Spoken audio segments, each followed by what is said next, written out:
வணக்கங்க. ஒரு நாள் வகுப்புல ஒரு ஆசிரியர் பாடம் நடத்திட்டு இருந்தாரு. மாணவர்கள்ட்ட சொன்னாரு, ரேங்க் அப்படிங்கிறது ரொம்ப ரொம்ப முக்கியம்.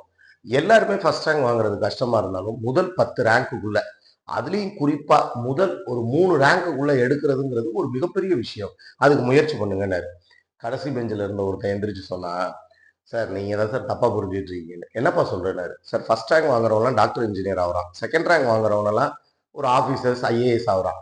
தேர்ட் ரேங்க் வாங்குறவன்லாம் பொலிட்டீஷியனா போறான். ஃபோர்த் ரேங்க் வாங்குறவன்லாம் பிசினஸ் மேனா போறான். இந்த ரேங்கே வாங்காதவன் இருக்கான் பாருங்க, அவன்லாம் சாமியார் ஆயிடுறான். இந்த 4 ரேங்க் வாங்கினவனும் கடைசியா போய் சாமியார்ட்ட தான் கால்ல விழுகுறான். அதனால ரேங்க்ங்கிறது முக்கியம் இல்ல. யார்கிட்ட எல்லாரும் போய் நிக்கிறாங்கிறது தான் முக்கியம்னாரு. அந்த ஆசிரியர் வாயடைச்சு போயிட்டாரு. அவன் சொன்னதுலயும் ஒரு உண்மை இருக்கு. அப்ப ரேங்க் முக்கியமா? எது முக்கியம்? நீங்களே யோசிங்க. நன்றி, வணக்கம். நம்ம சேனல மறக்காம ஷேர் பண்ணுங்க, சப்ஸ்கிரைப் பண்ணுங்க, கமெண்ட் பண்ணுங்க.